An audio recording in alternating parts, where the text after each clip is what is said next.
For the past 3 years, not one, not two, but three, the WWE has gone out in an attempt to make SummerSlam the WrestleMania of the summer.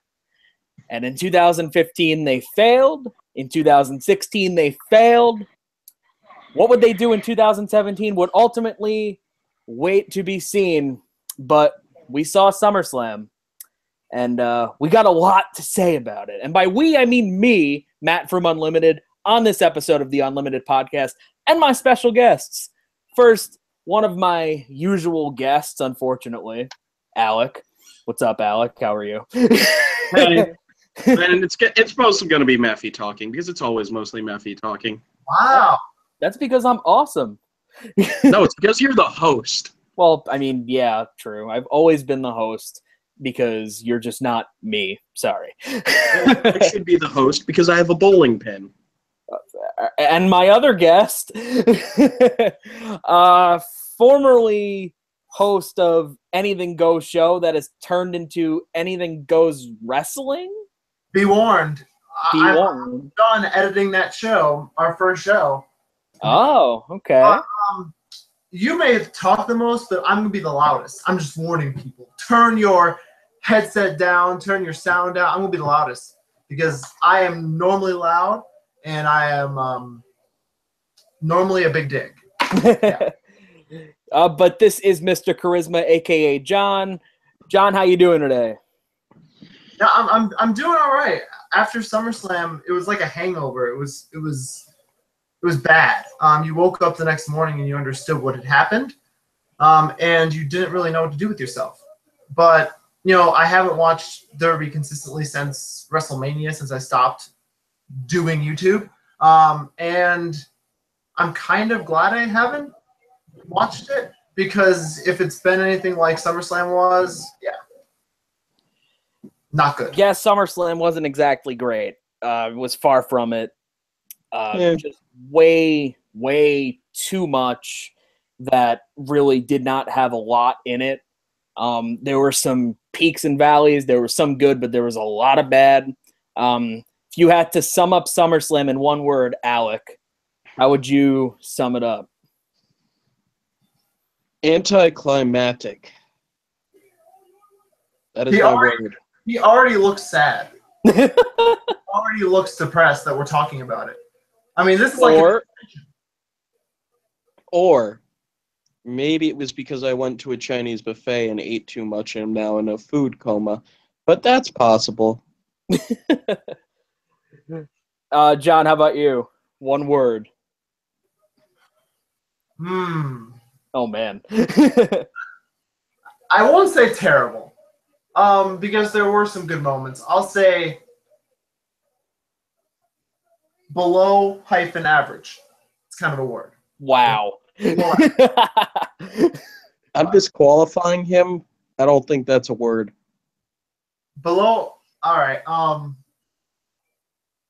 Underwhelming. Okay.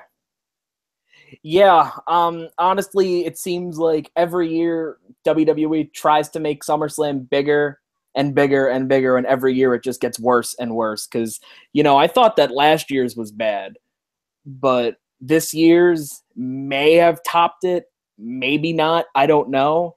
But it did, because it always depends on the ending of the main event that sets the tone for the pay-per-view. So, if anything, this was an average pay-per-view.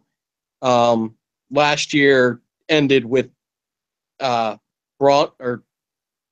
Lesnar, breaking open Randy Orton the hard way, and the whole fan base cringing because they're just like, "Whoa, someone just went through their edgy teen years."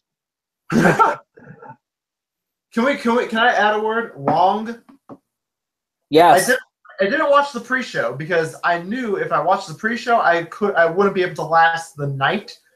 But long, 6 hours. Well, I'll say this: I was fortunately one of the rare ones to watch the pre-show, because that pre-show, wonderful Barclays Center decided to open the doors when the pre-show started, so people were still filing into their seats. And the first match, which was the 6-man tag match, took place in front of basically no one.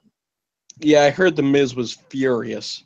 Yeah, and that promo that he cut yesterday, he mentioned that quite a few times. And I missed that, so. Yeah, I mean, he cut one of his, famous shoots like he did back in September for Daniel Bryan, back in January again for Daniel Bryan. He went out there, once again, cut this really damn good promo, said a lot of true things. And, well, what were like the main points? In your best Miz impression. Oh God, I can't do that. I don't make good impressions. Sorry. It was basically the typical anti-Cena promo of, "Oh, you're the Golden Boys, but yet I'm working here for 10 years and I haven't gotten anything. I haven't gotten my moment." Which that's kind of bullshit. Yeah. Didn't you win at WrestleMania? I was gonna say over John Cena for the title. Like, he's made some good points. Like, should he have had more moments? Absolutely. But to say he deserves to be in that title picture again. Absolutely. But did he not get his moment ever? I don't know about that. He's on SmackDown, right? What? On SmackDown. Yeah. Not. It so should have.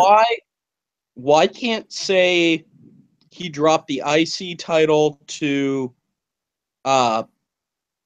Wait. No, he's on Raw. He's on Raw. He's on Raw, yeah. Sorry about that.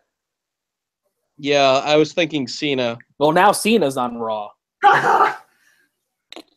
Listen. It's sad because the Intercontinental title is basically the main title. There is no main title on Raw. And that's pretty sad because, you say that and it's John, if you were you going to say something? I'm sorry. I was just going to say, to me, The Miz might be one of the best overall packages of a superstar in the world. Like, not just in WWE. Like, he could talk, he could work. He's got charisma. He's got relatability in terms of like, just, I mean, not relatability as being a superstar asshole, but you know what I'm saying. Yeah. I am a superstar asshole. Yeah, so. Yeah. You got relatability there. But yeah, I'm a Hollywood sphincter. Oh man. But yeah, I heard The Miz wasn't happy with the fact that and the Hardy Boys won that match. Yeah, I mean that bad timing, bad planning on WWE's part. Push the pre-show matches back, add one to the main card. I don't know, but yeah, I heard it wasn't great. It wasn't. Or just don't have matches that you don't need to. Or have the venue not, mess up and be like, we're going to open doors when the thing actually starts. But even that, like, I think, yes, the venue is definitely at fault. 100%, absolutely. But WWE should have acted on that, and they didn't. They just said, you know what? There's 20 people out there. Go out there and give them some kind of a show, which I think is ridiculous because if you have a great match but no one's around to see it, then who's really going to care?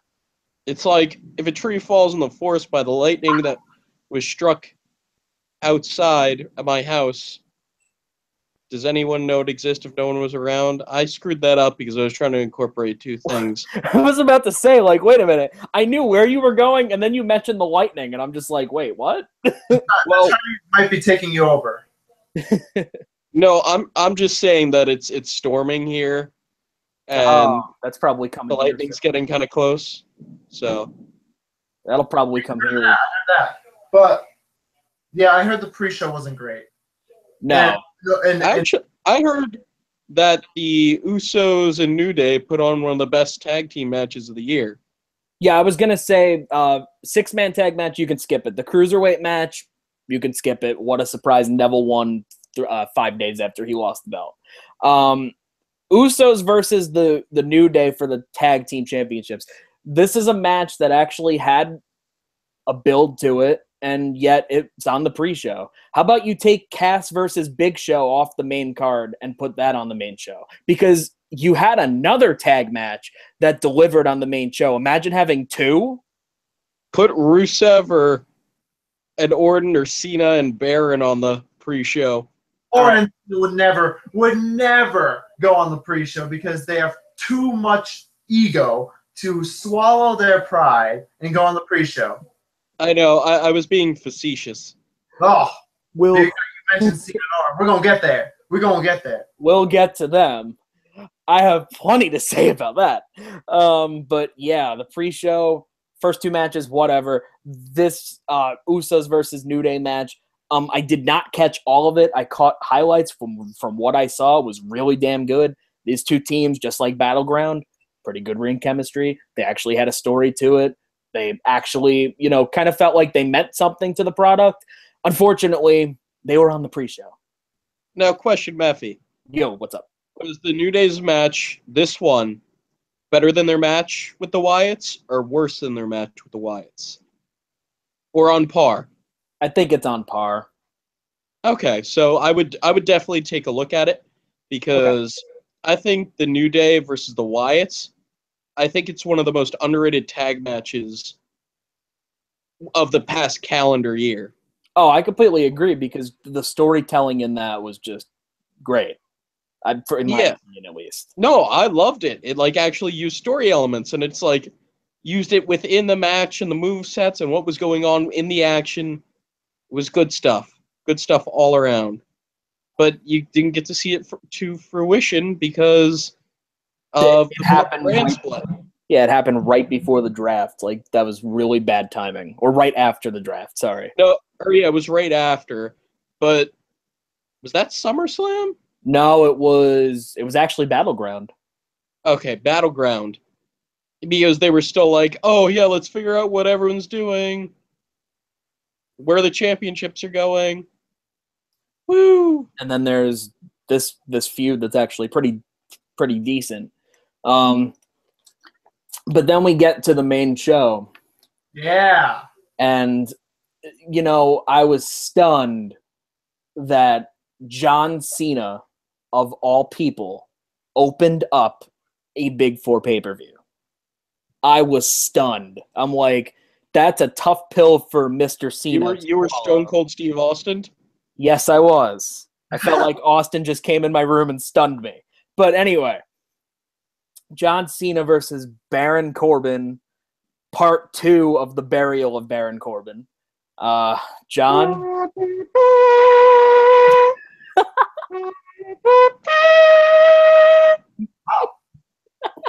That isn't bad. That isn't bad. Not bad at all. I'm lying down and doing that.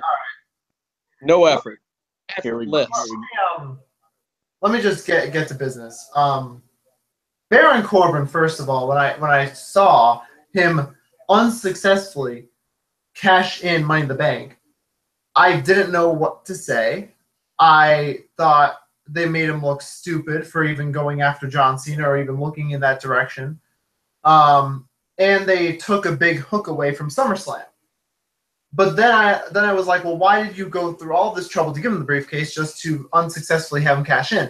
Then reports come out that Derby got mad at him for something he did on Twitter. And they strip him of the briefcase. And then people honestly believed that John Cena would lose to Baron Corbin? John Cena would lose to Baron Corbin. John Cena, the same John Cena who couldn't put Rusev over, who couldn't put Bray Wyatt over. I could go on and on. The Nexus, Wade Barrett. I could just list them all. And John Cena would lose to Baron Corbin at SummerSlam. Give me a break. John Cena clowned Baron Corbin. John Cena didn't even give a damn about the match. He got his ass beat, came back, clothesline, attitude adjustment. Done. Baron Corbin, dead. He's done. Buried. It's over. Of all the matches that Cena's had over the years that he didn't care about, you could really tell that He's wearing Jay Bell's cowboy hat, didn't he? Yes, he did. He went. He didn't bury him. He clowned him. I mean, how unprofessional can you be? I mean, what? I don't know, man. Alec, what are your thoughts? I didn't see this match. All I know is that Baron got punked. All I know is that it's an episode of Swerved, and they're just going to be like, no, you still have your briefcase. Dolph What a Ziggler's joke. actually running SummerSlam. Wait, what? Dolph Ziggler's actually secretly running SmackDown. Oh man. Oh god. That'll be the day. But like, you understand. You both understand why they can't create stars, right? Why they have difficulty creating stars, right? right. This is an example of how you cannot create a star, or you hurt yourself in trying to create a star, because Baron Corbin was right there. He had the briefcase. He had to milk it out for a few more months, and then cash it in, and then see where he goes. He hasn't won a mid-card belt, and they lost hope. You know what I'm going to say is the reason? The reason why WWE can't make stars anymore is because WWE isn't giving an outlet for anyone to make themselves stars. They took away the one thing that was making stars, and that was talking smack. Elevated The Miz from being like, oh yeah, he has the IC title again, and he's in a feud with Ziggler, to, holy crap, did you see what The Miz was doing on Talking Smack? Oh man, The Miz and Daniel Bryan might have a match at Mania. I hope The Miz gets back the title picture. And they took that away. And now, Baron Corbin goes on Twitter and he talks some smack on John Cena. And it's in character. It's obviously in character. And apparently that's going to cause him trouble. So WWE doesn't want their stars to get over, apparently. They don't want them building their characters. That's the reason why there are no megastars, because people can't relate with these characters, because they're barely characters. They are just bland pieces of shit. Point taken. But I completely agree with all of them. I mean, honestly, how do you go on Twitter, play the guy you're supposed to play, and then get reprimanded for it? Like, there's no reason. They're doing what they're paid to do. There's also the chance that that's not what it was. There's always that chance, because we don't know what happens backstage. Like, as fans, we like to think we know, but we don't. The only reason why I would think that it was in character, didn't he call out like the Bellas or Nikki Bella specifically? I only remember the thing that there's the picture of Cena and the girl in the crowd was giving him the finger, and like Baron said something and it's just like, I agree with the girl or whatever. Like, what's wrong with that? I don't know. There could have been something else, but that's the only thing I remember. Honestly, like, it seems that WWE doesn't even know what the hell they want in their guys. They wasted their own time. You built a pay-per-view concept around a match stipulation, Money in the Bank. You built your show around seeing a Money in the Bank match between 8 guys, and they had the women's Money in the Bank. Let's not remember that, but because that was trash. But they built their whole pay-per-view concept around this gimmick match about, you have a chance to win a briefcase, to cash in a contract, for basically a title. You're going to win the title more times than not. They put all of it on Baron Corbin. They're building him, they have him win, and then whatever happened just derailed his career. I mean, he just is the bottom of the barrel, and I don't know how he's going to recover. It's going to take a long time. That's why I knew going into it, like, I saw there were a lot of people that said, oh, this is just, him losing Money in the Bank was just a setup for him to beat Cena. Like, how does that make any sense? It doesn't. Like, you just made him look incredibly weak only 4 days before the big show, or 5 days, whatever. And you expect me to believe that he's going to go into a match with the almighty John Cena and win? Come on. At the end of the day, Breakfast Club always wins. Let's be honest. But honestly, it's just another talent wasted, more time wasted. I'm telling you now, it's over. I mean, it is. He's not going to recover, and if he does, it's going to take him months. And dude, like I have SmackDown on, but it's muted. He's the ref for the U.S. title match between Owens and Styles. I wouldn't mind him going after the U.S. belt. At least it gives him something to do. They don't just forget about him.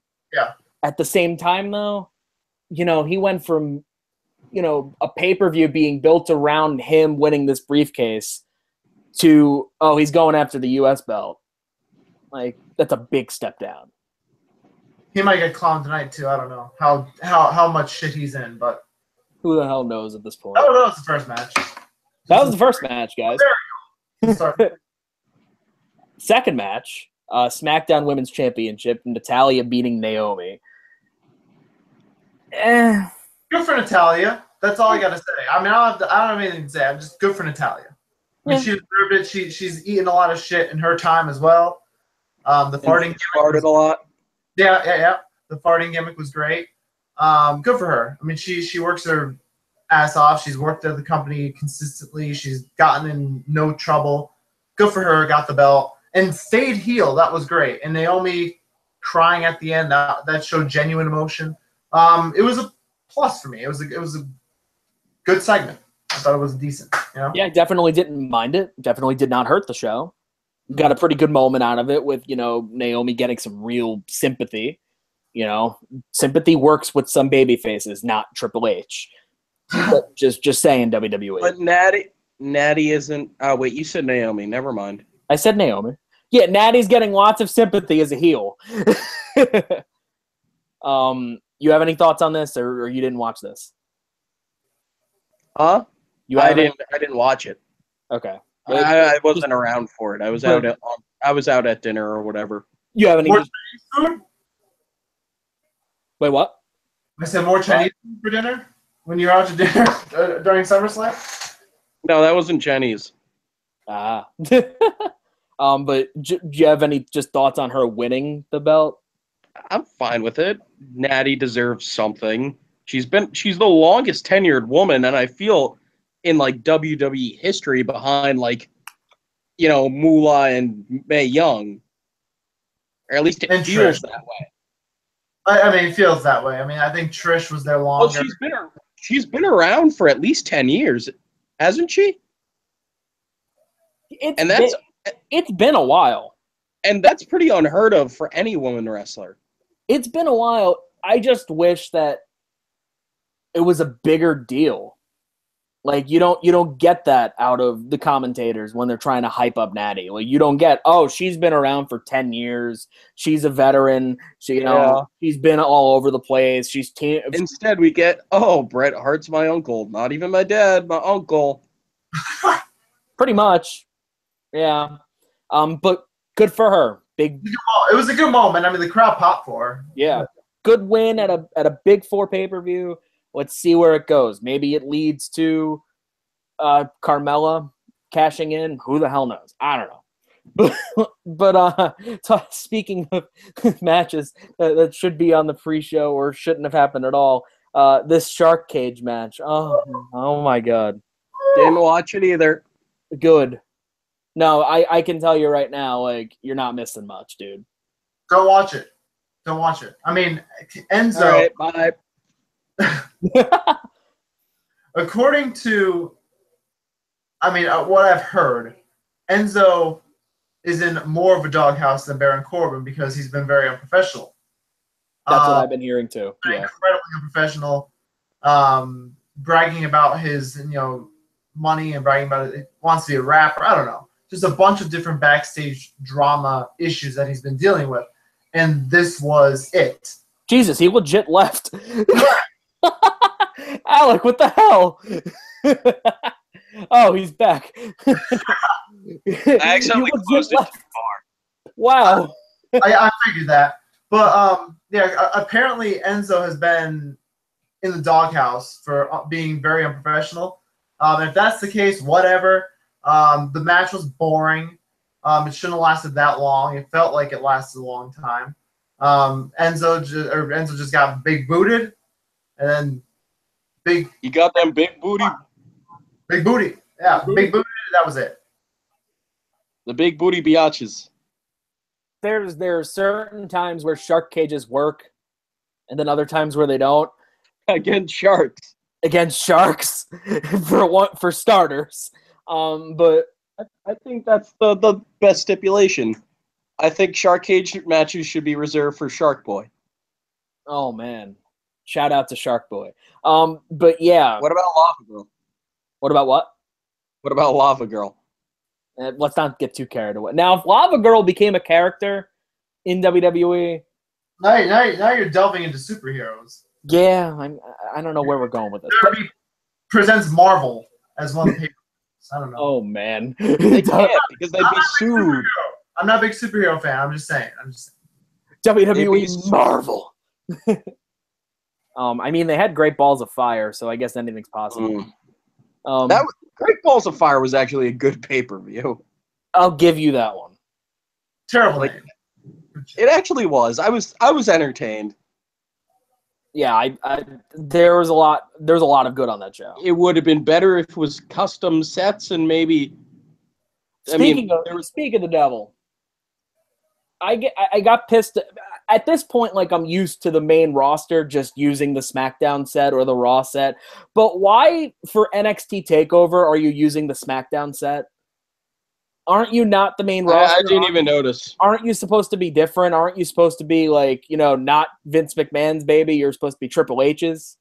I didn't notice because Aleister Black's entrance was one of the best entrances I've seen in a long while. I'll give you that one. I watched Takeover too, and it was a takeover. It was not a bad match on the show.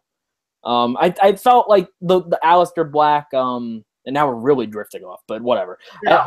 We could talk Takeover. Yeah, we could talk a little Takeover, but I felt that the Aleister Black Hideo match was probably the weakest.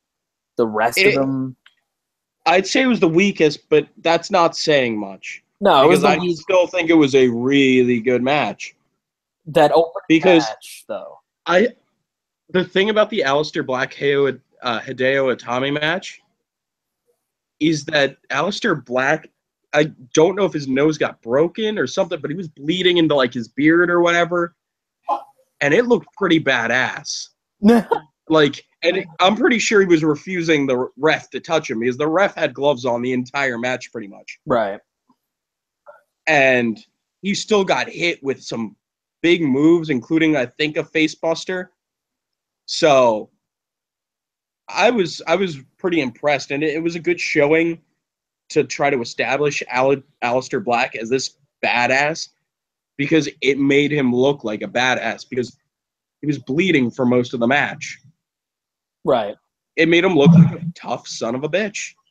I felt like the opening match was really damn good. The tag match so good. The tag match was just all out chaos and awesome. The Itami Black the Aleister Black Itami match was. I thought it was a solid match, but it helped establish some character work. Yeah, I'll say that. And to me it was just kind of there, but at least it did something good. The women's match, I was a little bit surprised that Asuka won. I was too, but it was a really good match. It was. She apparently broke her collarbone. Main event was pretty good too. We got the moment at the end where it was Red Dragon and Adam Cole. Oh, if I'm going to guarantee you that in NXT they're going to be called the Honorable Ones. Why is that? The Honorable Ones? I know, I was kidding. But make it more obvious that you're kidding. Work on your sarcasm. Shut the hell up. Yeah. Call me out. Oh my god. I will never stop. Oh. Okay then. Yeah. So back to SummerSlam. That's what happens when you bring up Big Show and Big Cass. Yeah. That's what happens. Oh yeah. I forgot that's where we were at. That's what happens when you bring up the worst match.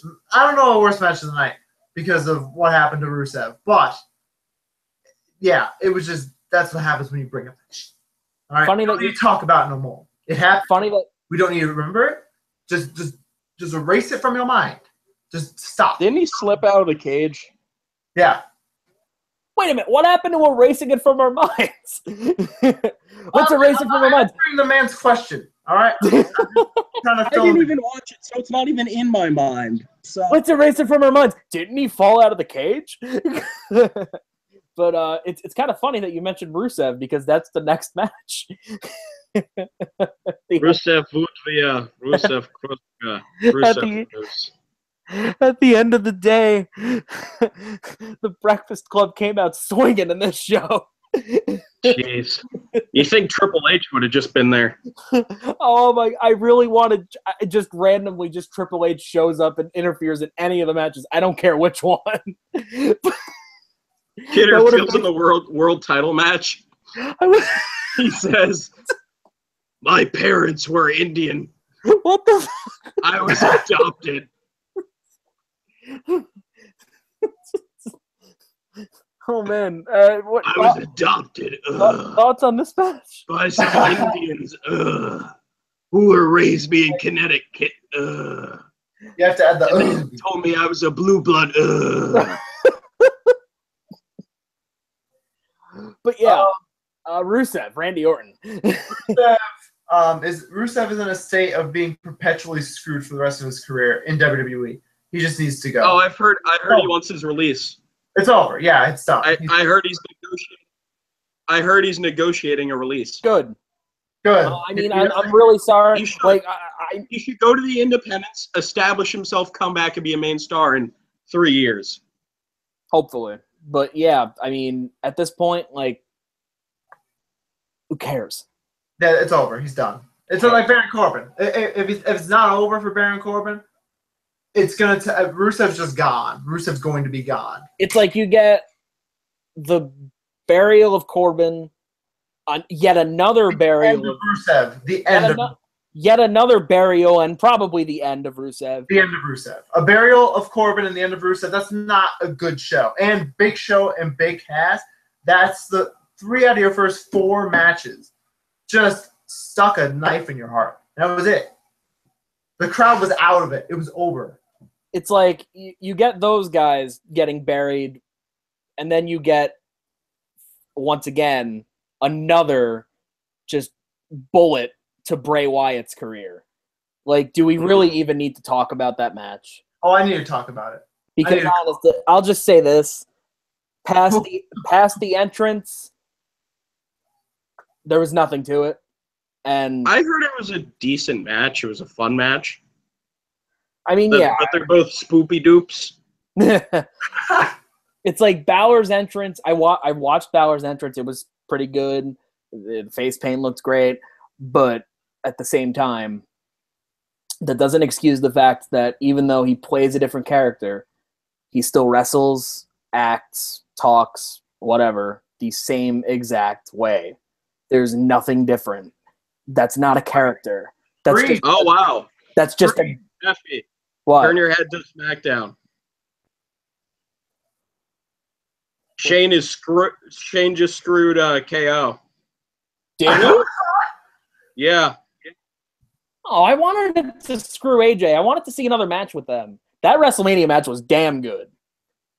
I thought you meant you wanted to see another AJ Kevin Owens match. I was about to slap you upside your head. Absolutely not. We've seen 18 of them. We don't need another. Corbin just gave up. Does Shane McMahon say, oh, he just took Corbin's shirt? No, Corbin threw the shirt out. That's what I meant. Yeah. So AJ won again? Fine, whatever. Split them off. I don't want to see another match, please. But anyway, yeah, back to Balor. Preach. Preach. You were preach, man. I'm really tired of the people. Ass out. Please. I'm really tired of the people that say, like, oh, the demon is his character. It's not his character if he still does the same shit. That's it. That's just it. Nothing changes. Nothing changes. Nothing. Literally nothing changes. Other than he wasn't scared of Bray Wyatt's exorcist bullshit. That was it. That was the only change. I don't know what to think. First, I will say, to the people, to the person, to the man, to the woman who edited that video package, bravo. Because that was one of the best video packages I've seen in a long time from that company. I honestly missed it, but I'll go back and watch it. You got the video package for Balor and Wyatt was apparently the video package was tremendous, and honestly, even though I knew they had a match on Raw, even though I hadn't watched for a month, I wanted to see it. I wanted to see the match because the production value went to an A+, and I was like, I'm in. I want to see it. And then Bray Wyatt came out. They had the fireflies and shit. That was really cool. Balor's entrance, that was really cool. And then the match just happened. Great. I mean, it was decent. It was average, but that's what you get. I mean, to me, Finn Balor isn't anything more than average. I haven't seen Finn Balor be above average. And maybe that's because Seth Rollins injured him last year at SummerSlam. Maybe he was going to get big momentum, win the Universal title, and not go on the shelf. Maybe that really hurt him. But I haven't seen anything from Finn Balor that, to me, makes him a main event player, like a main event talent. I just think he's an average, overrated superstar. Because, like you said, we have to call him out. When he puts on the paint, that's the only thing that changes. He does not mix up his moveset. He does not interact differently with his opponent. It's the same shit. And I just don't understand it. I don't get it. He has the It Factor entrance, man. I'll give it that. That's an entrance that you will remember if you attend WWE event. But other than that, I don't know what he can deliver you. I don't know. I don't get it. I don't get it. I say that I'm gonna go ahead and blame the 2 months or however many months he was out. Oh, it was a lot longer than 2. Yeah, well, he won. Yeah, I know. I messed that up. That's okay. But the fact that he lost that Universal title, I mean, didn't lose it, but he just didn't really get back in that picture. Brock Lesnar took it, and there's no way in hell that he was going to have a match against Brock Lesnar. Let's be honest with ourselves. No, not at all. He wouldn't be a viable threat. Not at all. And to the people that say it's like they could book it as a viable threat, but they wouldn't. It was like this kind of reminds me of a couple years ago, like when Bryan won the belt, then got hurt, and then as the stories kept coming or stories kept appearing that he was coming back, he was on his way back. Everyone was immediately like, "Oh, he's got to face Brock. He's going to face Brock for the belt. It's going to happen. It has to happen. The story's there. Everything's there." Nothing. No, it's not, because the guy can't stay healthy. Like he lost a lot. We don't know that about Finn yet, but I was talking about Bryan. Yeah, I know, and I don't blame Finn for getting hurt because I blame Seth Rollins 110%.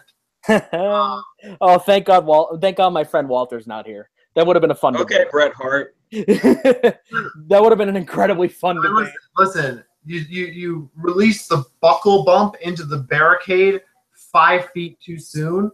That's what's going to happen. But, yeah, Finn Balor, I mean, it's going to be interesting to see where he goes. But, again, you have to transform into more of a demon if you're going to say you're a demon. And I don't know if that's under WWE. I don't know if that's on Finn Balor. I don't know if it's a mixture of the two parties, but something's got to be done. It's a combination of both. I mean, but mostly this. It's like, and we're gonna get to Nakamura later, but it's kind of like how I view his run on the main roster so far. You look at them in NXT. They didn't appear every week. They were built up as big deals. And then they got to the main roster, and they're constantly on television. They're constantly wrestling pay-per-view. They're constantly wrestling, and because of that, their appeal goes down. It's happened with so many guys in the past. Like, it already happened with Nakamura. He's not getting the pops that he should be getting. His matches seem a little bit sloppy because you've seen everything already. Like, you see him wrestling every single week. So when he goes out there at SummerSlam and he wrestles the same exact match, it's not appealing. It's just not. More pay-per-views, more matches every week, more title matches, more title rematches, more hours. Like WrestleMania, like 7 hours for WrestleMania total, 6 hours for SummerSlam. Like, you're overexposing your talent, and that's not their fault. But when I see Finn Balor, when I see that entrance, and I was like, damn, this is a big deal. And then the match happens. I'm like, well, I've seen a lot of it before. They just wrestled on Raw. Like, I don't know. It's just there's a lot of issues with Finn Balor. And maybe WWE will overlook them. I don't know, but that remains to be seen. But poor Bray Wyatt. You said Bray Wyatt. Yeah, I have another big. He's literally the perpetual main event jobber. That's what he is. That's what he's been dubbed. He got that one title run that wasn't really impactful, and then lost it to Orton in that bogus match at WrestleMania. Like, that's what he's become. And he's got to get out, too. Everybody just got to leave. Everyone's got to go. Just release everyone. But anyway, what was I going to say? I think this is the part of the pay-per-view you started to watch because the next match was the Raw Tag Title match. Yeah, that's when I started. I started at the promo package for it. The promo package for it. All right. Raw Tag Team Title match was probably... Do I want to give it my match of the night? I don't know. I hate the fact that I'm even How can you give it the match of the night compared to the main event? Well, I mean, there's something about that main event that kind of kills it. So I don't think so. But we'll get to that. we got a difference of opinion. I like it. But yeah, Raw Tag Title match. The Shield in their first match. Well, not really the Shield, but Seth Rollins and Dino. What ain't the Shield without the Shield? The Shield Light. The Shield Junior. Shield Junior. It's Shield. The Shield. It's the Shield. It's Sheila. Versus Cesaro and Sheamus defeating them for the Raw Tag Team Championships. This match was pretty good, pretty damn good, and it kind of brings me back to that SmackDown Tag Team match. Just imagining both tag team title matches delivering on the pay-per-view together, like that would have been cool.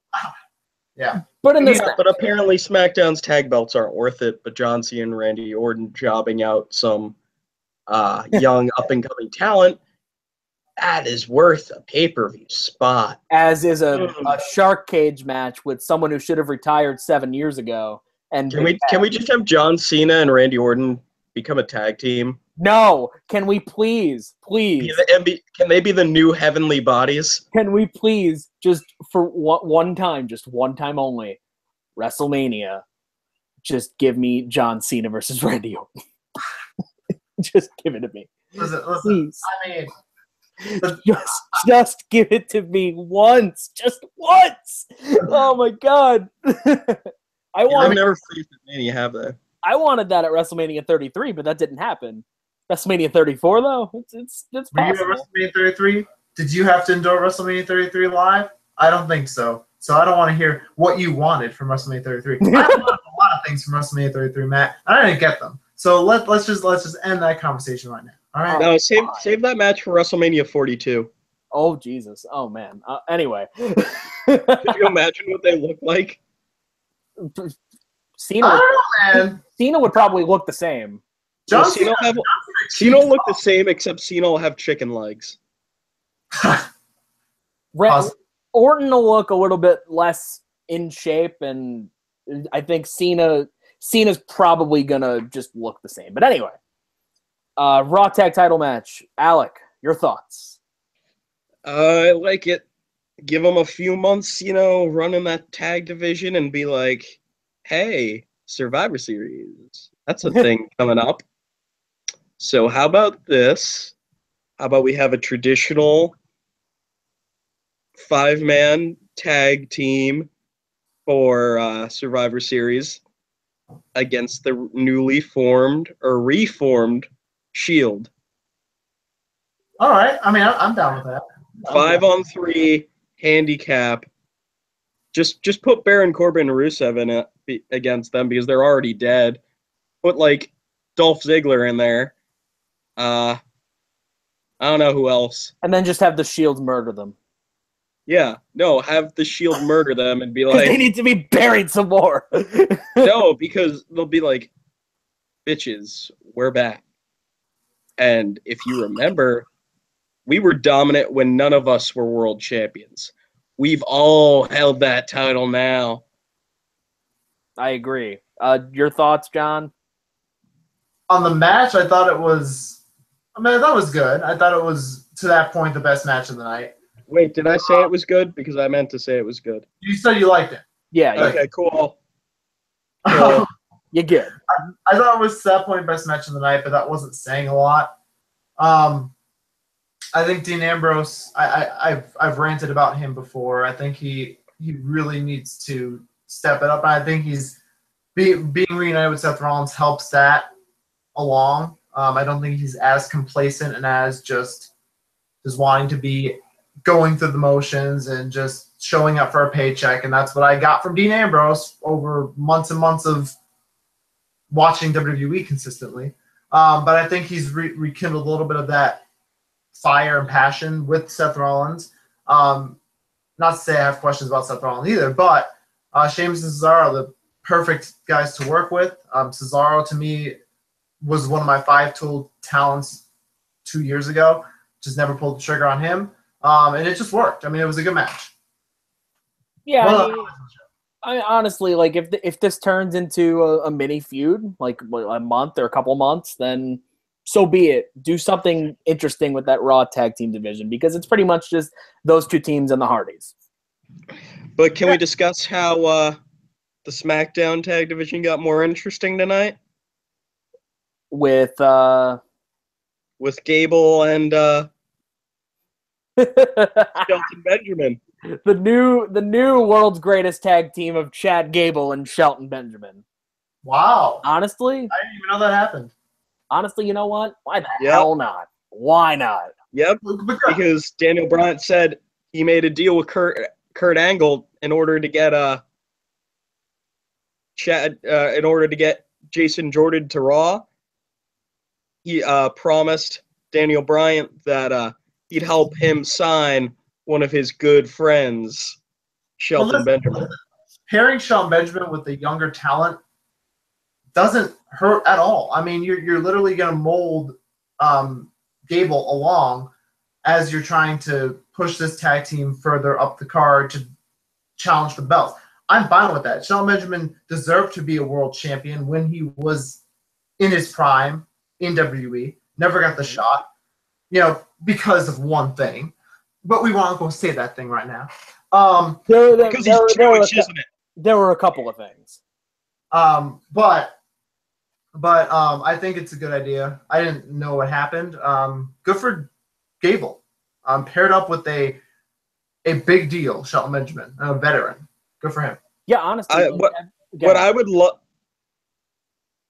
Yeah. I guess that's what I think about SmackDown. Just talk. Okay.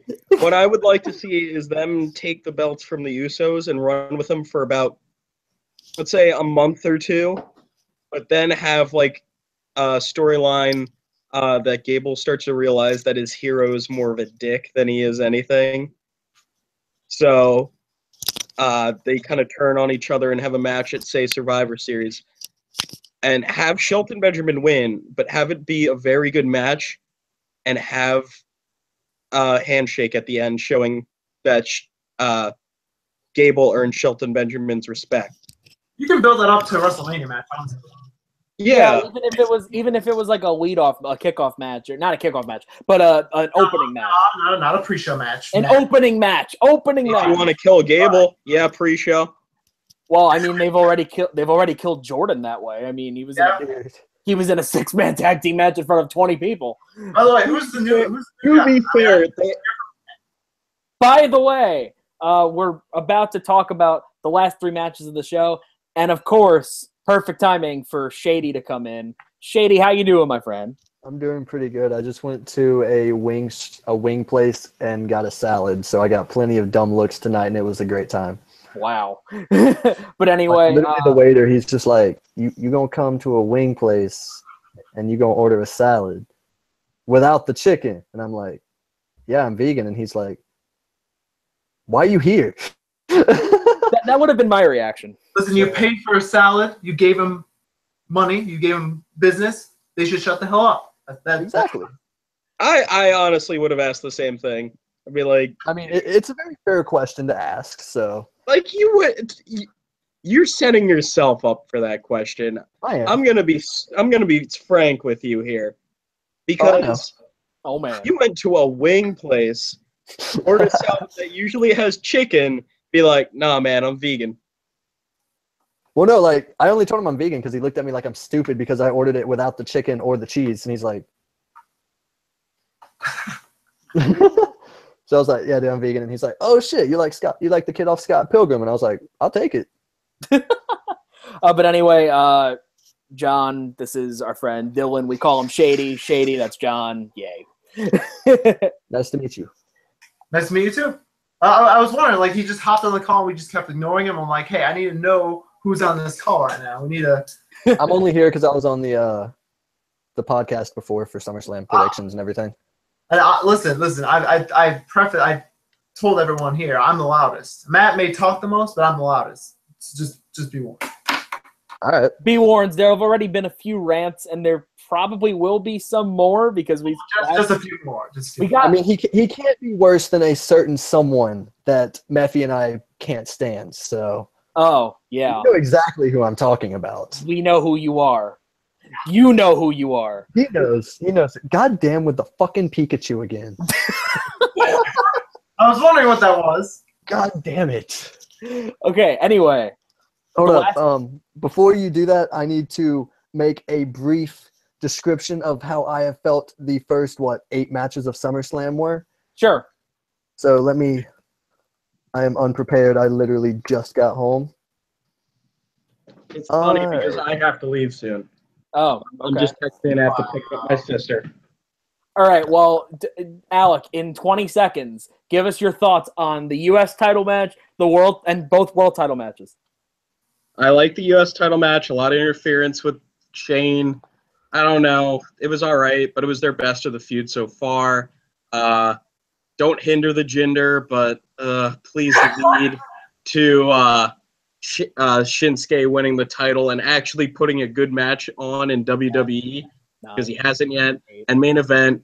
Ooh, that main event. Ooh, it just said shiver up your spine. What the Oh, you got him power slam through them tables, and then he was spear through the barricade. All right, wait a second. Why did I invite you? I don't know, because... Anyway, muted. But, yeah.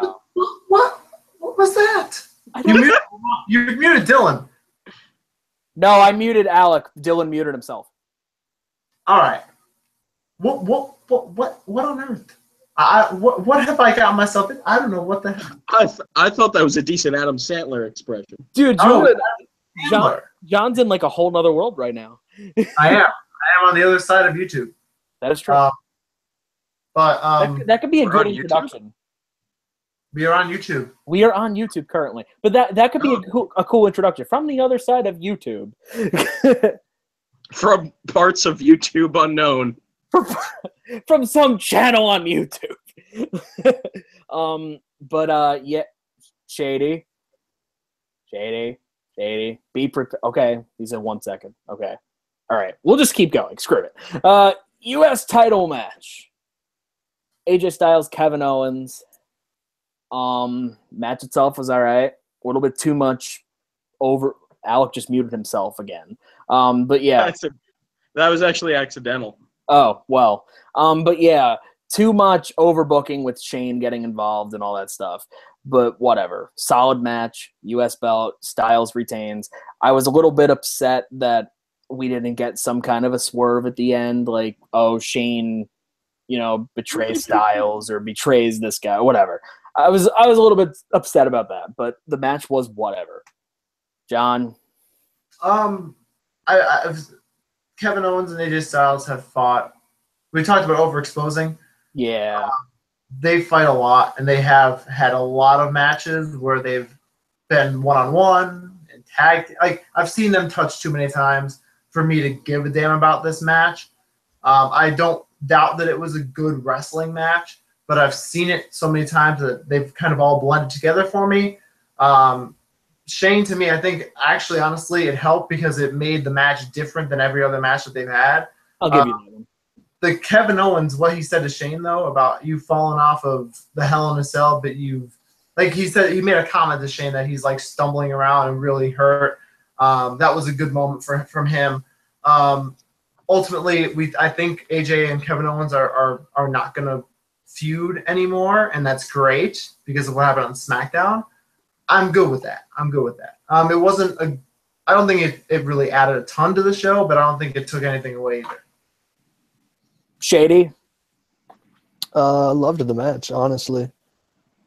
Other than there was only one match that was better than that one, in my opinion. I thought that was a very solid match. It had great storytelling, had the spots I like, had Shane getting the fuck beat out of him, and AJ and Kevin both getting in his face about it. Thought that was pretty cool. Feel like it's leading up to Shane versus Kevin. I don't know if anything like that happened on tonight's episode of SmackDown pretty much confirms that's where they're going. Okay, that's pretty cool. Then that'll be interesting to watch. Because Corbin, it was you want me to spoil it or nah? I'm not worried about SmackDown spoilers. All right. I already know that it's become glorious. So yes, it has become very glorious. And I heard that. It also features the world's best tag team. With or without Charlie? Or did he get replaced by Gable, I'm guessing? Yeah, yes, he did. Why do they keep putting Gable with a bunch of black dudes that are really good at wrestling? I mean, well, I say a bunch. It's only been two, but that's more than most people get put with. I guess overcompensation? All right. But, yeah. Then we get to... Ooh, I just got a notification. About? Oh, Big Cass. Yeah, torn ACL. Oh, man. 9 months. Well, I mean, I don't want to sound rude. Is he missing out on Mania at that? Yeah. I feel like he could be back for Mania. I don't want to sound rude, but... We're not going to miss him. Who really cares? Yeah. I mean, I hate seeing wrestlers get injured, but we're not going to miss him. No. I feel bad that he got hurt. I wish he wouldn't have, but I don't care. Yeah, I wish he wouldn't have because... We're not going to be able to see Big Show for 9 months. Good. Anyway, John, you were going to say something. I like seeing Big Show every once in a while. We thought we would get a new generation of big men, and they just buried and ended Baron Corbin for a long time. And Rusev. Rusev, he's gone. That match pissed me off so much. Like, I was messaging Meffy while I was watching it. And I quote, "Fuck this. Fuck the main roster. What was that shit? I quit." Obviously didn't quit. No, I wanted to. All right, to see he quit. Let me kick him out of the chat. I still watched the whole show. Yeah, but I really didn't care about any match until the tag team match because I didn't see any of the pre-show. Cena and Corbin was garbage. I had no interest in Natalya and Naomi. Cass and Show was garbage. I'm not talking about Orton and Rusev. That match literally lasted 10 seconds. And then Sasha and Alexa Bliss was halfway decent. And Balor. Oh, we missed that. I'm sorry. Balor and Wyatt I didn't care about because I had watched the same match earlier that week. So yeah. Pretty much all points we've made so far. I did enjoy the tag match though. As did we. We did too. I did enjoy that. I was okay with not seeing the Dean Ambrose turn on him because I guess there'll be a tag team for a while and then have that happen. But I don't know. There's a couple different ways they could go with this one. I just hope it's not set up in the same way that they turned Seth heel. Same. I really hope that there's at least some originality to it other than, oh, he's joining the big guys. Like, you know. Are we you said about Finn Balor and Bray Wyatt. Are you ready to jump on the Matt Meffy and Mr. Charisma? I guess I can call myself by my YouTube name. Whatever. Or my Captain Charisma. You do it for the peeps. Get it right. Yeah. I did it for The Rock. Yeah. I did it for the people. Oh my God. Are you ready to call out Finn Balor on his bullshit? That when he wears the paint, he's the same exact character as when he doesn't wear the paint. All right, It's I'm just- just have without to a go. Bye, doubt. bye, bye, bye, bye. I'll see you all. I love you all. Bye, you beautiful people of YouTube, even though we'll probably only get like 50 people seeing this. But whatever. Wow. Bye. God. What a way to go out. I mean, he's not wrong, though. He It ain't my is- channel, man. And speaking Watch it. of this past week in wrestling, weekend, there's been only one thing that actually made me get out of my seat and scream, and you already know what it was. But yeah. I mean, I was really shocked about that too. So back to the question at hand. Are you willing to call Finn Balor on his bullshit? Oh, definitely, yeah. He's literally the exact same, just with paint on him. Like he's It's got no the more. effect. It's no more interesting. Yeah. It doesn't make me any more to care about the match. And the only thing other than the face paint, they just add like a minute and a half before his entrance. So Like he doesn't interact with his opponent differently. He doesn't add anything to his moveset. he's not any more devastating, any more dominant. Nothing. It's the exact fucking same. You know, we've seen Bray Wyatt over the years, like play all these mind games on his opponents. Like we saw it at WrestleMania, even though it was so poorly done. You had like I like what he was doing at Mania. You're talking about with the mat on the ring changing? I liked the idea. I liked it because I had never seen anything like that in wrestling before. They actually did something original and it was cool. All right, I respect it, but at the same time, though, It was like, stupid. It was stupid. And Randy Orton looked stupid. I mean, listen. Yeah. Those weren't worms, buddy. And Randy Orton's smarter than that. He's proven that before. It was logically just, it didn't work. But, yeah. That was my question. I'm glad you agree with me and Matt because a lot of people still flock on the Finn Balor bandwagon. I think that bandwagon is going to get smaller and smaller and smaller as he continues. I don't know. But anyway, Matt, I mean, it's your channel, man. I'm just rambling. Let's talk about these world title matches. I mean, we get to this WWE Championship match, Jinder Mahal, Nakamura. I already mentioned all the crap about Nakamura. It's the same as Finn Balor. He's overexposed every single week. A lot of his, magnificence, if you will, his, uniqueness, a lot of that special feel is gone because you have him every week, wrestles the same match every week, and it's just overexposed. Now you get to this match. Of course, you put him in a spot where he shouldn't be in. You have him face Jinder Mahal, who, let's be realistic here, he has not been a great world champion by any means. And it's not even that the fact that they were facing off that bothered me. It was the fact that this match itself was very disappointing, as I expected it to be. And it pretty much went the same way as every Jinder match has gone. It's dominance for the first part, then a couple of seconds or minutes of Nakamura, and then the Singh brothers interfere, and then he hits him with one finisher. It's literally the same exact setup. Same thing. There's no originality whatsoever. Thoughts on this? I'm like, it's annoying. It's frustrating. I mean, I didn't think anything of Finn Balor before he came to WWE.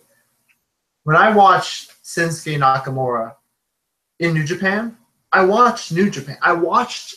I mean, the world should have ended. I watched it to watch him because I heard he was a sensation. I heard he was getting people talking. I heard I heard he was it. Like he had an it factor, and he did. And he was larger than life, and he had this aura about him where just his mannerisms in the ring, how he worked a match, how he interacted with the crowd throughout the match, with some of the moves that he did. Right. Nakamura then goes to NXT, and it's the same kind of feeling. That violent entrance a year ago to the date SummerSlam, That was phenomenal. They did it again at SummerSlam. I thought it was amazing. It just stripping it down to the violin. It was great. And I understand your point about how he's been on the main roster and he's kind of plateaued. And I haven't watched enough of SmackDown to agree or disagree with you. But I've heard that from a lot of people. I heard that he's kind of plateaued. He hasn't been special. But Derby isn't about being special anymore. It's about quantity over quality. Yeah. And to me, Nakamura, when he came out, and just you said Nakamura was put in a spot he didn't deserve to be in yet because of his performance on the main roster. Jinder Mahal did not deserve to win the title. Oh, I mean, I completely agree with that. Yeah. But now that he's champion, I mean, at this point, like, there's really nothing you can do. An awful, inconsequential champion. Exactly. And that goes to the booking. That goes to the same finishes every time he gets in the ring. The Singh brothers interfere. The babyface gets heat on the Singh brothers, and then Jinder wins. Great Khali was the exception, but that was a one-time deal.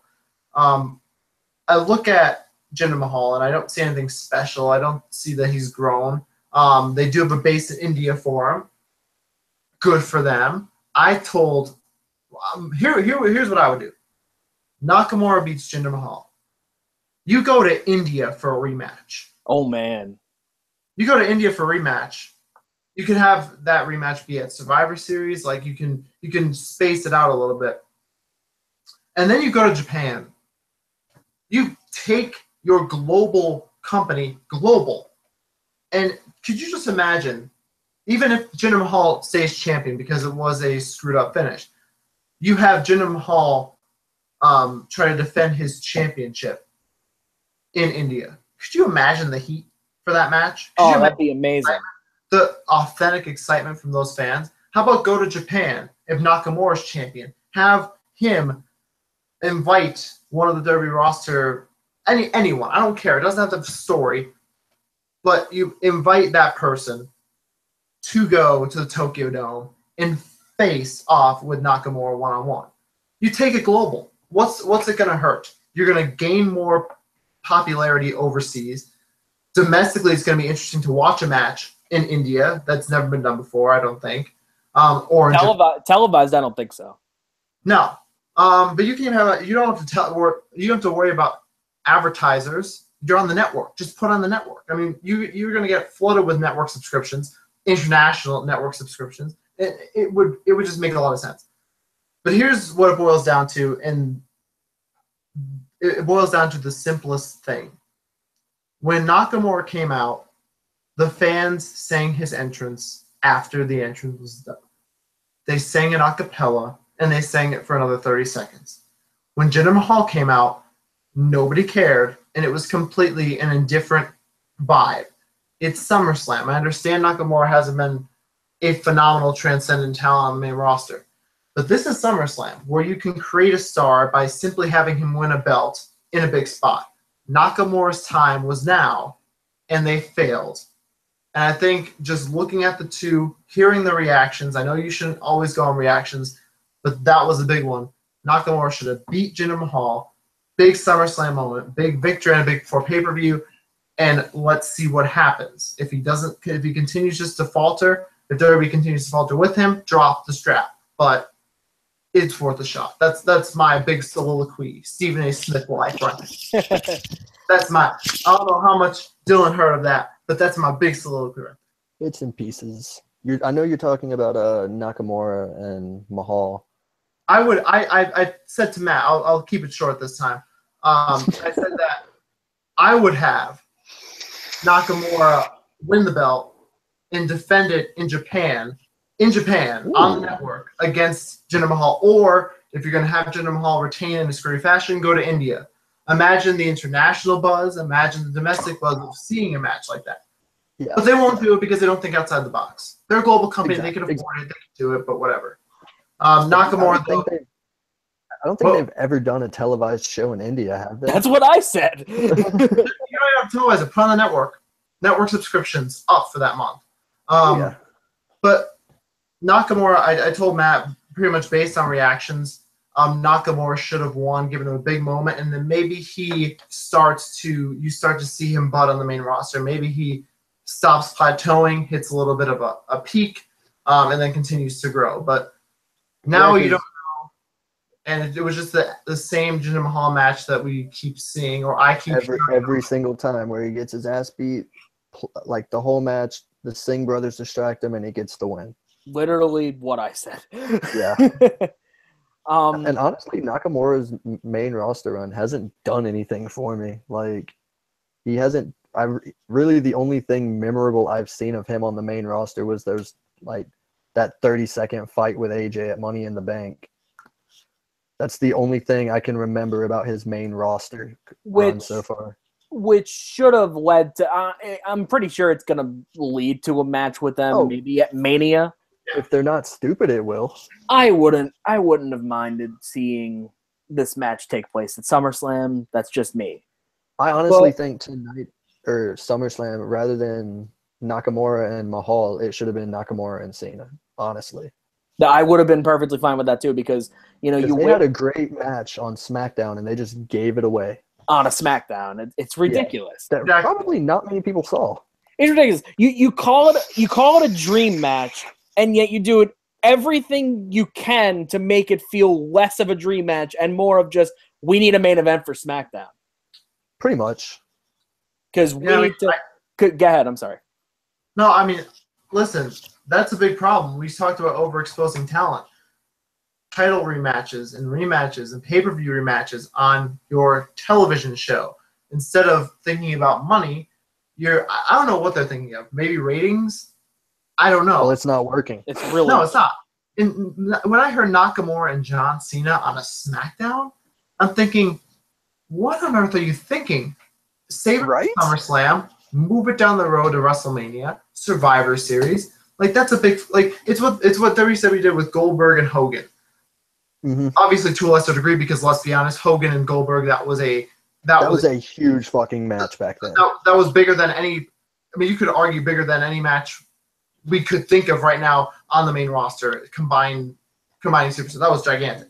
Yeah. But WWE blew their load on its television show and lost out on a lot of money for pay-per-view buys. And it's just dumb decisions like that. You could have network subscriptions up. Instead, you give it away on free TV.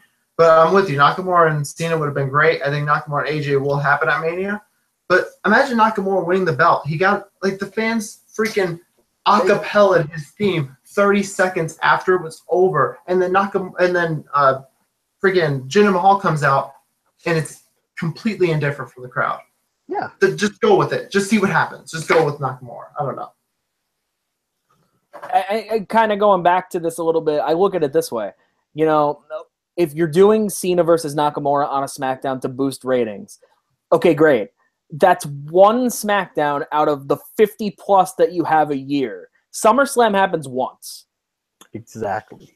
And you need to try and make SummerSlam bigger than every other show because it's your biggest party or biggest event, of the summer. Or they want to call it a party, but it's not. But, it's one SmackDown versus one big pay-per-view that we need to sell on these SmackDowns. And yet we're not. But yeah, this match, Nakamura-Cena, should have been at SummerSlam. It should have been at SummerSlam. That was a normal SmackDown match for me. It was, unfortunately. Then we get to the one of the only matches on the card that actually mattered. Pretty much. Because nobody knew. Nobody. That could potentially be a good thing when you go into a main event match and you really just can't pick a winner. How would that not be a good thing? Like, it can be a great thing. Or you can go into it and say, well, I don't really care, so I don't really care who wins. Mm-hmm. Kind of thing. But at the same time, yeah. Not with that kind of match. Looking at how it was a fatal four-way, which you don't see very often in WWE anymore. And then you look at who was in that fatal four-way. That was four of the most dominant talents on Raw, if not the most. On that roster. Yeah. On that roster alone. Yeah, and that match literally delivered everything I had wanted and then some. Oh, I got some nice lightning and thunder by my house. Beautiful. Beautiful. It's the storm. a hot-ass, humid night here in the Carolinas. Yep, same up here. It's horrible. But this fatal 4-way match. You have a different view on it. I mean, I'll tell you my view, but I want to hear your view first, Matt, because you have a different take on it a little bit. Yeah, Matt, you first. The action itself was really damn good. I'll give it that 100%. They went everywhere. They used their elements. Everybody got a bit of shine. Braun Strowman got a lot of it. Brock Lesnar got a lot. Braun Strowman that match. Carried it completely. I agree. Even though everybody got their fix. Yeah, everyone got their solid spots in, but Braun went into this match needing to dominate, and that's what he did. That's exactly what he did. Perfectly okay with that. Then you get this huge moment right in the middle of the match where he power slams Brock through not one but two tables, then takes the third table and tosses it on top of him and takes him out of action. Perfectly fine with me. That works perfectly well to build him up as the monster that he needs to be. And then how he just manhandles him on Raw, too. Exactly. Braun pretty much stood in the face of Brock and said, "You may be the beast, but I am the monster among men." And I don't mean to sound I am the Braun. But I'm wrong. I think what he was really trying to say is, I ain't worried about you, pussy. Exactly. Like, yeah, you're Brock Lesnar, but I'm better than you. Pretty much. And then, we get this action, and it slowed down a little bit once Brock left. I understand. You tend to get that, like, as a fatal four-way like this goes on, the action slows down a bit, but it was still good enough to keep it going. And then we get to the end. You know what? I can't even lie to you. When I saw Brock walking back out, I popped a little bit. I was like, oh shit. Okay. I expected it. There was this creeping sensation in the back of my head that's like, yeah, Brock's going to come back and he's going to win. This has been Braun's time for months. I'm not lying when I say that. This feud with Roman Reigns helped him tremendously. I don't care what you people say about Roman Reigns. He did. They did that right. They did that feud right. And you can't deny that. No matter how much you hate Roman Reigns. As of late, I haven't minded. No. Secretly, a lot of people are starting not to mind him, but they just don't want to admit it. Nobody's going to admit to that. Nobody wants to say, you know what? I don't mind Roman Reigns. Listen, I was at WrestleMania 32. Oh, sorry, I wasn't at WrestleMania 33, Matt. My bad. I was about to say, like, you had to endure WrestleMania 33. I'm like, no, you didn't. No, I was at WrestleMania 32. Listen, I was there. You can ask Matt. I've been a Roman Reigns advocate and supporter since his Shield days. Mm-hmm. I've always said he was big time. I always thought he got the shit end of the stick from the crowd. They weren't going to like him because he wasn't an indie darling, let's be honest. Yeah. And it sucked because it screwed up his momentum. Derby had him, and he wasn't even the first one when the title out of the Shield. It was Seth Rollins. I mean, yeah. But who did it in a beautiful way. But continue. Yeah. That's another subject for a different day, Roman Reigns. Mm-hmm. But now I was there, and Matt, like you said, people it was weird because I was marking out and I was clapping. Oh, I was too. In everyone's face. I loved it. But I saw a lot of people going like this, and then boom. Like they were like, I'm not supposed to like him. I'm not. Boo. And that was just like, whatever. Pussies. But yeah, they got everything right in this match. But until Brock Lesnar came back out. I knew you were going to say that. Because honestly, at this point, we should just expect this out of Brock Lesnar. Because he does it in every single match he's in. Brock wins, LOL. He goes in, he does his 2 moves of doom to anybody who says Cena's got the 5 moves or Reigns has the 5 moves. Well, Brock's got 2. He just does one of them multiple times. Correct. It just feels like he has more, but he doesn't. According to some people, less is more because Brock Lesnar beats all. And this was probably one of the dumbest finishes that I've ever seen. Because you got every single thing that you needed to do right, except you just couldn't give Braun the moment. He didn't need to go to Samoa Joe because Joe already had the chance. He didn't need to go to... And Joe has credibility among most of the... Now, Derby, their main base is hardcore fans now. That can't change. And Joe has a base of... Like, he's got stability among those fans. So Roman's been champion, like you said, or like you were 3 times. Roman's been. It's not like you can say Roman's clearly been the guy. He hasn't been the guy in over a year. So I don't know how much he wants to think. But you were getting to a point where you didn't have to go with Samoa Joe. You didn't have to go with Roman Reigns because you didn't have to go with Joe because Joe already had his credibility. He already had his match against Brock, and he looked great in it, but he lost. You can look good in defeat sometimes. You already have credibility in Roman Reigns, no matter how much you want to deny it. Yeah. Because here's a guy who's held 3 world titles. Here's a guy who defeated The Undertaker at WrestleMania and retired him. Yeah. And then you have Braun, who really needs this. Because even though they've done a lot of good with him, they've never taken it to the next level, and I feel that this was the perfect opportunity to do it, and they squandered it because it's Brock Lesnar, bitch. And that's pretty much it. Brock Lesnar or bust. Just fucking imagine the reaction if Strowman would have gotten that pin. Listen, here's what I would have done. And I agree with both of you that it was match of the night. The first 10 minutes or 8 minutes was, I mean, people like in this indie darling era that I call it, where you have a lot of like Samoa Joe, AJ Styles, Nakamura. Adam Cole, baby. Yeah, and now Adam Cole.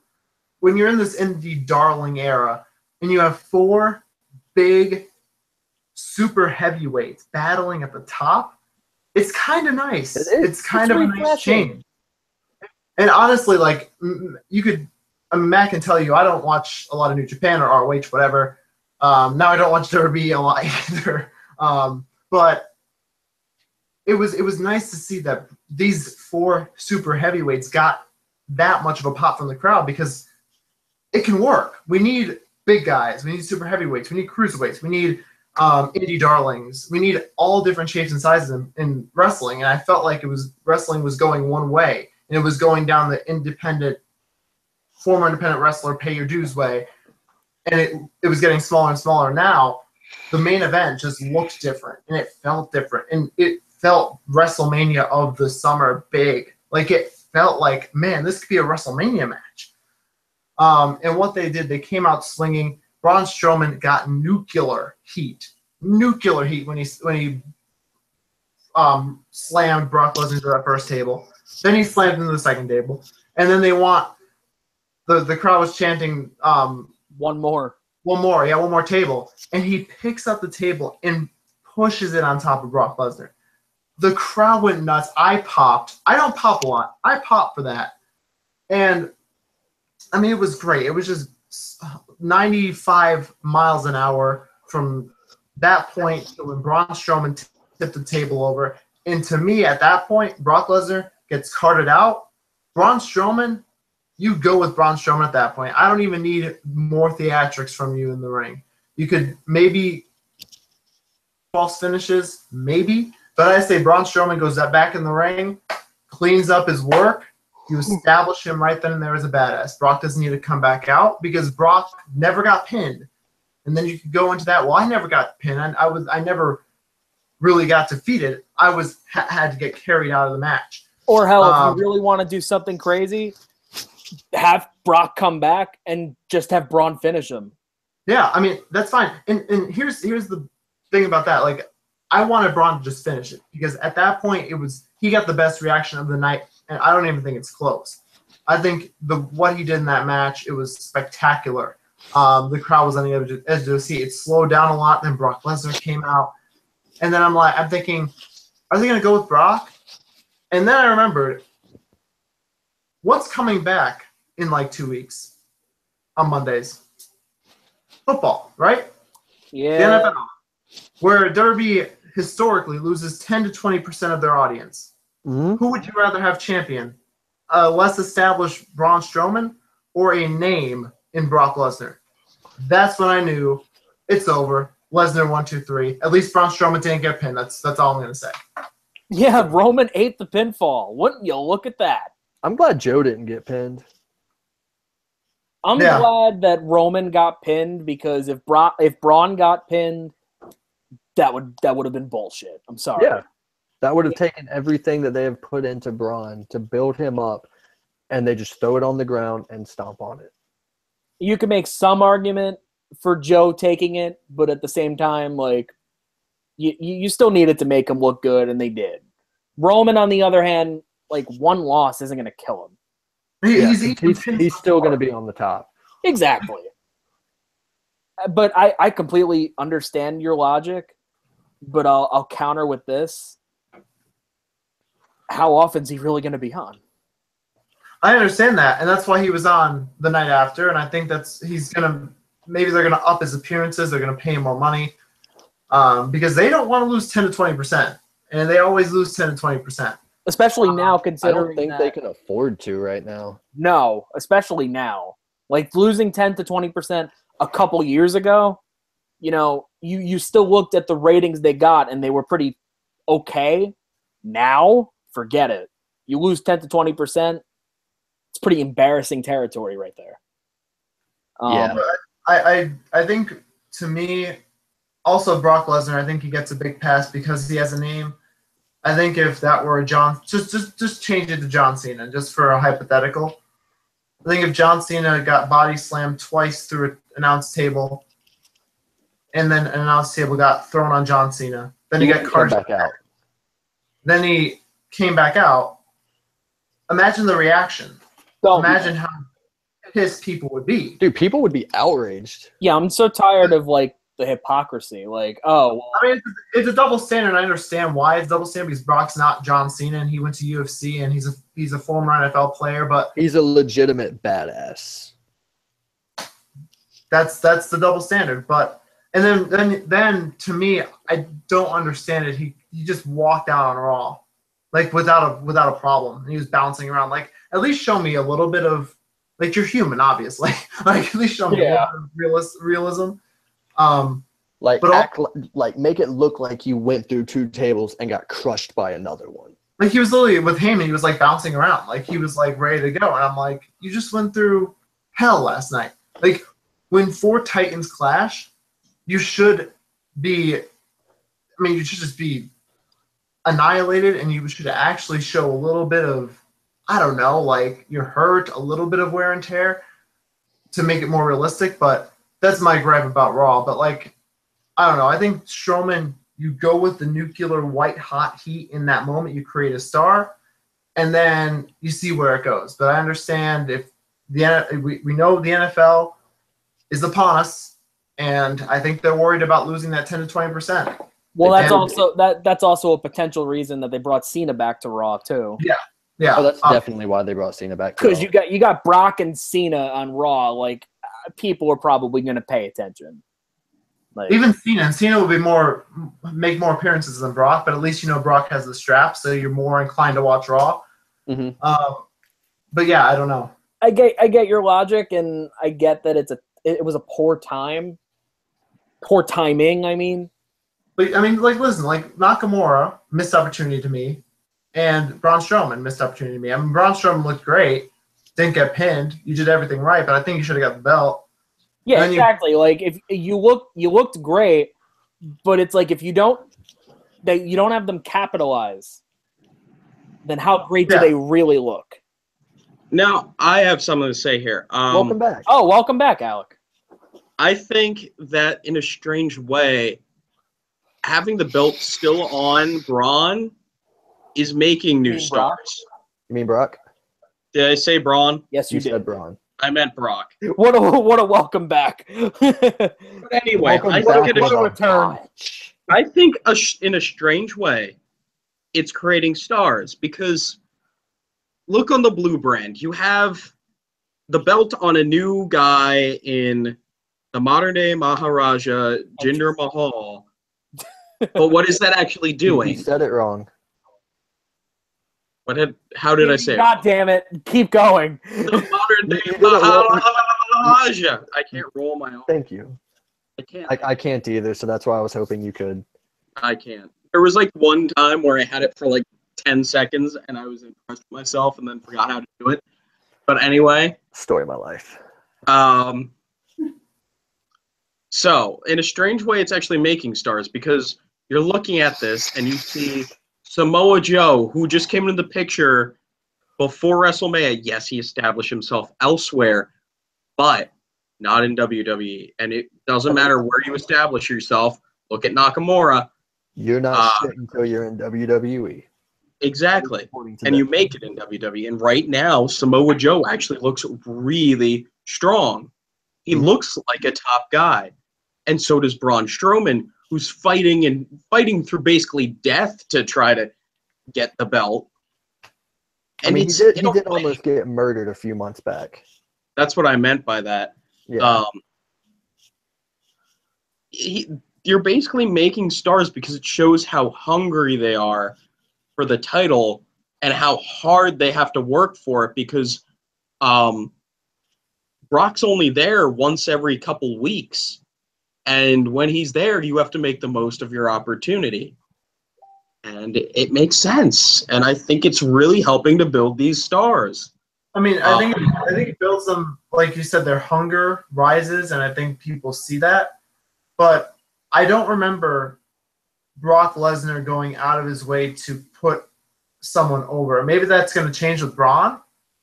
But I saw a great opportunity with Dean Ambrose back at WrestleMania 31, I believe, or 32. It was 32. I don't know. It was one of them.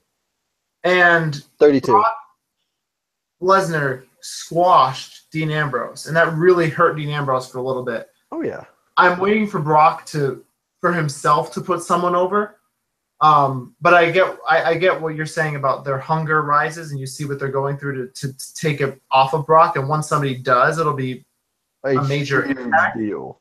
Yeah, but I think Brock, to me, I still need to see him put someone over, which I don't think he's done since he's been back. I think it's been him and Cena. Other than Goldberg, but that doesn't really count. That doesn't count. I'm saying like a young star, like a Dean Ambrose. Perfect example. CM Punk and Brock Lesnar, one of my favorite. I think the last match I gave 5 stars to in WWE. CM Punk and Brock Lesnar from SummerSlam 2013. Yeah, it was 13. It was one of the best matches I've seen Brock Lesnar have. And CM Punk in a loss looked phenomenal, and Brock Lesnar kind of went 30 minutes with him. And I have something to say then. But keep going, but I have something to say then. All right. But so that to me put Punk over a little bit more, elevated his status more, even though Brock went over in the end. But then I was like, you know what, going into WrestleMania 31, I'm like, hey, or 32 or whatever, it's Dean Ambrose, you could have the same kind of format, and Brock just ended it. Maybe it's because Brock's evolved, I don't know, but I want to see Brock put him over. Maybe that's going to be Strowman. Maybe it'll be Roman at WrestleMania 34 now. That's what I read, that Brock isn't slated to lose until then, and it's going to be to Roman. So if Braun loses to Brock, I mean, if it's competitive, he won't get hurt by it. But if he can't beat Brock after I don't know. It's kind of just, I'm feeling different about it, honestly. Alec? Okay, what I was going to say is that is not the best Brock Lesnar match. Meffy, you know my favorite match. Yeah, I do. No Mercy 2002 was definitely. Hell! I think he was talking about since Brock came back, though. Yeah, no, I mean, Brock Lesnar, I mean, he had a lot of great matches in his first run. But especially that one with Stone Cold. That was a great match. Brock and Austin? That went right over your head. No. Oh, man. But no, since he came back, yeah. Since he came back, I think that's been one. I think that to me, that's his best match. You know what? You know what I really enjoy. Oh, go ahead. No, I said Roman and him from 31 stole the show, in my opinion. That match was crazy good. Oh, I agree. But honestly, I think Brock, or at least how I view him, I think it's kind of like how Hogan was back in the 90s, and I look at it this way, like it almost seems like he can't lose to anyone that's like small. Yeah. You know, it takes a Goldberg to come back and beat Brock. It takes an Undertaker to come back and beat him. So far, the only small guy I've seen win a match that involved Brock Lesnar was Rollins. And he only won really because I don't even think it was officially a no contest, but I understand what you're saying. No, it became a triple threat. Oh, you're talking about the Mania match. I thought you were talking about the Battleground match. No. Okay, but Brock didn't eat the pinfall though. Still lost. Yeah, true. But I think that's the only match I've actually seen him lose in recent memory, at least. Well, that I can remember. Other than like Goldberg and Taker, those don't count. Those really don't count. Those don't fucking count. Oh yeah, he lost. Yeah, we don't really count those. But yeah, it's like Brock loses to guys like Goldberg and Undertaker, so this could have been a great time for Braun to beat Brock. Exactly. Not even Brock. Or Samoa Joe or Roman Reigns. Either one. Pin Roman. Brock Lesnar had to get stretchered out. He had to get carried off on his shield. He didn't even get a chance to come back, and that would be a good setup to me. But like Dylan said, like he's not slated to lose until WrestleMania. That means he's beating Braun Strowman. I don't know everybody else from between now and then. Yeah, I don't know how that's gonna work for Strowman. I wonder if he appeared. Well, I remember that gap of time in 2014 where he didn't appear. He didn't even appear for Survivor Series. Do you think that's where they do Brock Braun? No, they're doing Brock Braun at No Mercy. Great. Yeah. Oh, so you might be right about more dates. Yeah. Yeah. Yeah, no, I want Shield reunion at. Shut the fuck up. Wow. Ow. I It's was gonna say Survivor Series.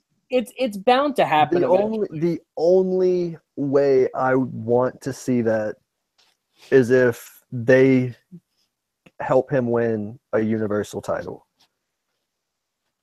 Like if they come out and help him and then Roman loses and they still go on with the Shield, they have wasted it 100%, in my opinion. I was gonna say at Survivor Series they have a traditional 5-man tag team versus the Shield. And of course, the Shield go over because you got to make Roman look strong. Really, really strong. But anyway, Dean and Seth get pinned immediately, and it's 1v5, and Roman wins clean. if that happens, I will go on YouTube and make an hour-long video of just me laughing and saying "in your face, internet." Yep. But yeah, this main event, for me at least, delivered until the finish. Yeah. Clearly delivered for everyone. I haven't seen any comments saying that the match itself was bad, because it wasn't. You know they're out there though. They're out there somewhere, but they're like very few and far between. Yeah. What did Dave Meltzer rate it? A 1? Like he doesn't like big sweaty men. He probably rated it a 0.5. He likes himself some New Japan, but he Dude, SummerSlam was easily only a 2.5-star show anyway. Out of 5? Like literally Okay, only the last 4 matches mattered. Let's be honest. I was only looking forward to 1. That was the main event. I was looking forward to the tag match, and I was looking forward to AJ and Kevin, just because, I mean, how do you not fucking look forward to that? Yeah, I was looking forward to four matches. I wasn't looking forward to AJ and Kevin because I knew it happened on Raw, but then you weren't here for that. But I saw the video package and it was just blew me away. Yeah. He's muted again. I was actually looking forward to the SmackDown. Shady, why are you muted?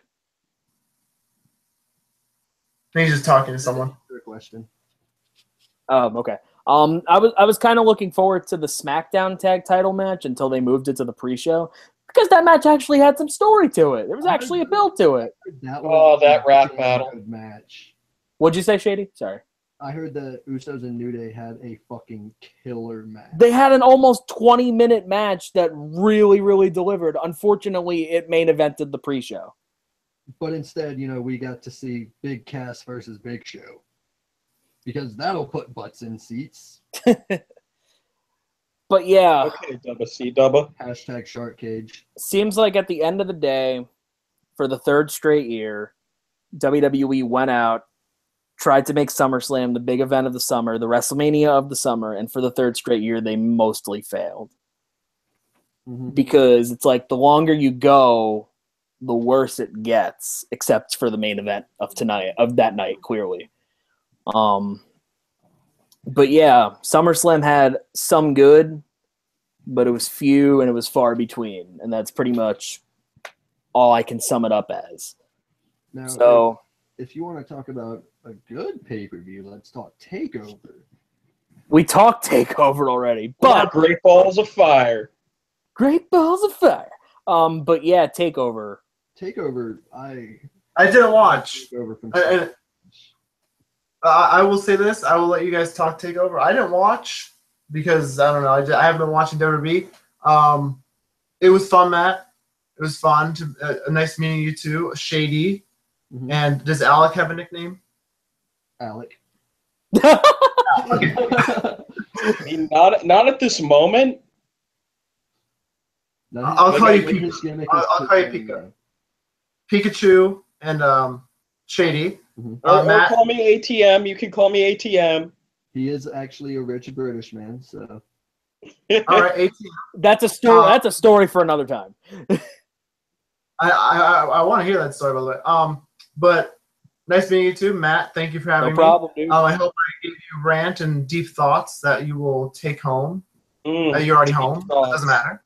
Deep thoughts. Yeah. See you guys later. All right. Pleasure having you, dude. Bye. But yeah, SummerSlam. SummerSlam. So I guess the question is, like, you already rated it 2.5 out of 5? Shady? Okay. With as good as the last half of the show was, there's no saving the first half.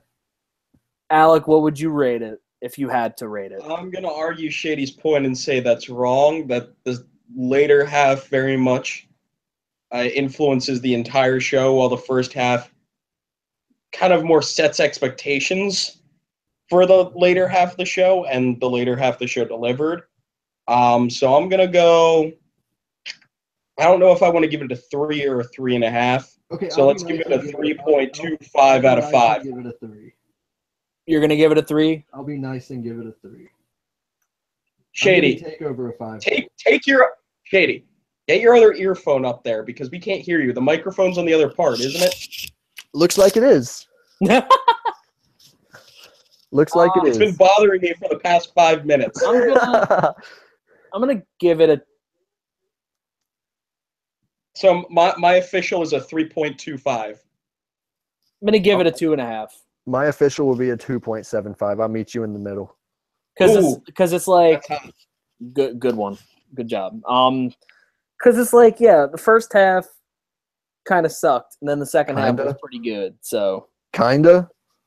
I was being generous. Yeah, you were. So yeah, I'll kind of meet the show halfway. That was like the worst wrestling pay-per-view I have ever seen, and I've gone back and watched it from 2010. So. Oh man. Yeah. Oh no, I don't think anything beats. Well, I wouldn't say anything, but the first 4 matches of WrestleMania 28 I still haven't watched WrestleMania 28. Neither have I, but I haven't watched 26, 7, 8, or 9. All right, well, you can skip 27. As I've been told. You can skip the first hour of 28. Because really the 3 matches that mattered were the matches that delivered. So, yeah. 26, you can skip everything until the last 2 matches. What were the last 2 matches? Cena Batista, which was that was damn good. I'm not even joking. What year was WrestleMania 26 in? 2010. They shouldn't have done anything Cena Batista after 2006, in my opinion. Dude, honestly though, because this was that heel Batista, was it not? Right before he left. It was, but dude, that Cena Batista feud was damn good. Heel Batista isn't too bad. Heel Batista in 2010 when he was telling John that he's busy kissing babies and hugging fat girls. Okay, I laughed my ass off at that. I wasn't around, so the only way you weren't around 7 years ago. In the wrestling scene, YouTube. Alec is only 7 years old. Alec, did you just recently start watching wrestling or something? Yeah, late 2013. Yeah, Alec's a newcomer. Alec's a newbie. Meffy, how long have you been watching? Since WrestleMania 20, so for 13 years. Okay, that's when I started, was in 04 as well. Nice. Yeah, WrestleMania 20 was the first show I watched. Same. My dad had it recorded on a VCR tape. It holds. And he gave it to me. Dude, Let's literally age ourselves real quick. Literally, my uncle did the same thing. Let's age ourselves and talk about how great it was watching it on VHS until we had to fucking rewind through 6 hours. The only thing I hate. Actually, for me, it was rewinding through 7 because they had the Velocity recorded from before it. Oh, remember Velocity? Remember Heat? God, dude. Sunday Night Heat? Velocity and Heat were the shit. That's where all of my favorite indie wrestlers now were on 13 years ago getting squashed. Dude, they had a match with Cena and Bryan on a Velocity. Dude, they had Kurt Angle versus Roderick Strong. Yes, I remember that. And then somebody versus AJ. Yeah, AJ appeared. I think Samoa Joe wrestled like Essa Rios or something like that? Bobby Roode faced Rios. Wait, wasn't S.A. Rios the guy that Samoa Joe faced in his one match in WWE? Yeah, that's what we're talking about. Oh. I literally just said that. Sorry, I wasn't paying attention. Obviously. You suck. Yeah, I do. So deal with it. Here's a foot. Shove it up your ass proper. Nobody wants wants this. Ugly ass toes, bro. Then again, everyone does. Feet are disgusting. All right, I've officially hidden Alec from the broadcast. Okay, thank you. Yeah. So SummerSlam. This is Unlimited, where the big boys talk. But yeah. SummerSlam started as a major disappointment and ended in a slightly less disappointment. Alec, final thoughts? Okay. It was another pay-per-view that got shown up by the developmental brand. Which is, you feel like Vince should be like upset about that. You think he would have learned by now that whenever they have a good show planned coming up, like a big show, TakeOver is going to do it in a quarter of the time. Did you say a big show? The big dog. And on that note. Wait. What if the big show runs all the big shows and that's why he was on the main card? So on that note. No, wait, hold up. So I actually think there's a chance that WWE gets better when Triple H takes over. Dude. The only reason why is because I feel like match quality will be better. I feel like watch NXT and you'll know that that's 100% true. Well, I feel like it won't be the same as NXT, but I feel like he'll It'll be change better. that WWE style, Yeah. which has just become bland. Because I don't know if you noticed or not, but the WWE style, quote unquote, is to make sure that the wrestlers can last longer, and it's supposedly safer. But there are way more injuries coming off that style than any of the indie styles. True. Honestly, the way I view a WWE style is nobody's allowed to have one. What a The style? way I view A style. the The way I WWE view- style is no one has a style. Go ahead, Alec. the way I view WWE style is that WWE style is to middle class white families cooking, as the independent style is to any class Hispanic families cooking. There's no flavor. Good. That's actually a good way to put it. Jesus. And I can confirm that going off of meals I eat at home and then meals I eat at Katie's house. I can confirm that. Oh man. So yeah, that's a wrap, I guess. You guys have anything else? I finished it with the best analogy of all time. Yeah, Alec finished it You finished it really strong. I'll admit that. And I'm about to bring it back down a few notches and say that SummerSlam got a 2.7 rating to me. Meanwhile, 2.75. Meanwhile, I'm gonna give Takeover a solid 6 1/4. 6 3/4. I'm gonna give it a 4.5. But in reality, I'm giving it a 4.5. Yeah. Yeah, If- 4.5. It would have been a 5 if they would have had the UK title on it. Oh, good one. Yeah. Also, for me, it would have been a 5 if Tommy and Black was a little bit better. It kind of lagged a little I bit. loved that match. Oh, I didn't say it was a bad match. I mean, it's not often you get heel hard hitter versus heel hard hitter. Yeah, true. Okay, I would have given it a 5, or I'm going to give it a 4.5. But I would have given it a 5 for a different reason. If the main event would have been a little bit better. I don't know why, but I don't know. It felt like something was lacking from it. The was a good match. Red Dragon Adam Cole segment overshined the whole match on its own. Yeah, that's true. But, you know. Which is sad Adam because Cole, Drew baby. McIntyre. I'll give it a 4.5. But Adam Cole, baby.